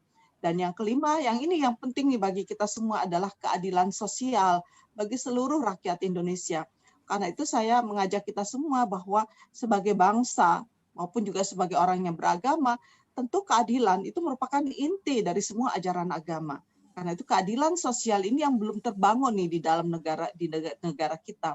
Keadilan sosial itu bagi seluruh ya rakyat Indonesia, bukan hanya untuk orang Jawa, bukan hanya untuk orang Sumatera, tapi untuk seluruh suku bangsa di Indonesia yang jumlahnya itu lebih dari 700 suku bangsa ya. Karena itu menurut saya apa yang kita bisa lakukan sebagai perempuan itu adalah melakukan upaya-upaya advokasi. Ya, kita mengadvokasi ya institusi-institusi keagamaan, kita mengadvokasi institusi-institusi politik supaya mereka tidak mengedepankan politik identitas ya. Mereka betul-betul mengedepankan prinsip-prinsip demokrasi yang didasarkan pada keadilan dan kesetaraan bagi semua warga bangsa. Dan yang ketiga juga mengadvokasi nih institusi-institusi ekonomi supaya dia tidak melakukan hal-hal yang mempolitisasi tubuh perempuan untuk kepentingan-kepentingan keuntungan semata ya. Karena itu juga kita harus bersikap kritis ya terhadap institusi-institusi ekonomi, politik, dan institusi-institusi agama. Akhirnya saya ingin mengatakan kepada kita semua, marilah kita menjadi perempuan yang otonom, yang memiliki kemerdekaan, yang berani menyampaikan kritik-kritik yang membangun, dan juga berani mengedepankan nilai-nilai kemanusiaan universal di dalam seluruh aspek kehidupan kita, baik di dalam kehidupan keluarga, maupun di dalam kehidupan bermasyarakat, maupun di dalam kehidupan berbangsa dan bernegara. jadilah warga negara yang kritis, yang selalu memikirkan kemaslahatan untuk seluruh bangsa demi kemajuan Indonesia di masa yang akan datang. Demikian, mudah-mudahan ada manfaatnya untuk kita semua dan semoga Tuhan memberikan kesehatan ya kepada kita semua, terutama dalam masa-masa pandemi ini. Kita selalu diberi kesehatan, diberi kekuatan, dan kita menjadi orang yang betul-betul bermanfaat ya bagi sesama, untuk kalau di dalam Islam itu untuk membangun kondisi yang rahmatan lil alamin. Terima kasih Pak Surya, mudah-mudahan ada manfaatnya. Sekali lagi terima kasih untuk semuanya, salam sehat dan semoga kita semua di dalam berkah Allah. Terima kasih. Terima kasih Profesor Musdah untuk closing statement-nya. Dan Ibu Bapak Saudara yang terkasih, tibalah kita di akhir acara virtual lecture pada siang hari ini.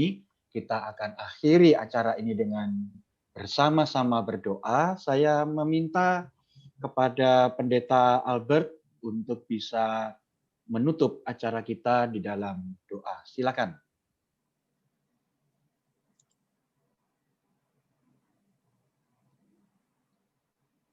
Pendeta Albert. Oh, apakah terlempar?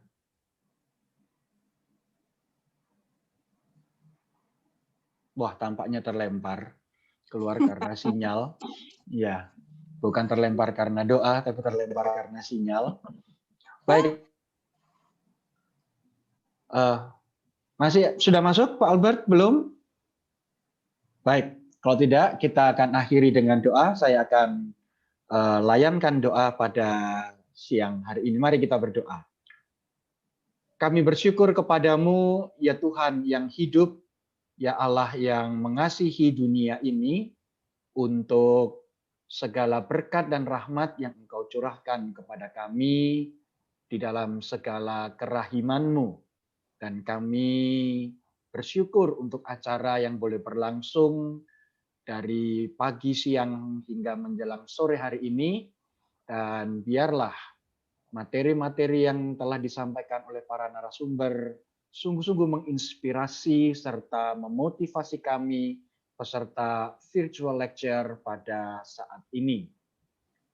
Kami akan mengakhiri acara ini, mohon kiranya berkat dan rahmat Allah senantiasa menaungi langkah perjalanan hidup kami.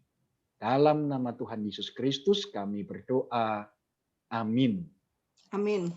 Ibu Bapak Saudara yang terkasih, kami dari panitia mengucapkan terima kasih untuk kehadiran dan kesabaran Ibu Bapak Saudara serta konsentrasi untuk ikut bersama-sama di dalam virtual lecture kelima ini. Nantikan virtual lecture ke-6 pada tahun 2021 yang akan datang dengan topik atau pokok percakapan berkaitan dengan isu lingkungan hidup yang dikaitkan dengan teologi penciptaan dan teologi tanah, serta tentu saja isu reformasi agraria yang kita hadapi bersama-sama di bumi Indonesia ini. Akhirnya, selamat siang, selamat sore kepada Ibu Bapak Saudara sekalian. Tuhan memberkati kita semua. Terima kasih, selamat sore. Terima kasih teman-teman. Terima kasih Ibu.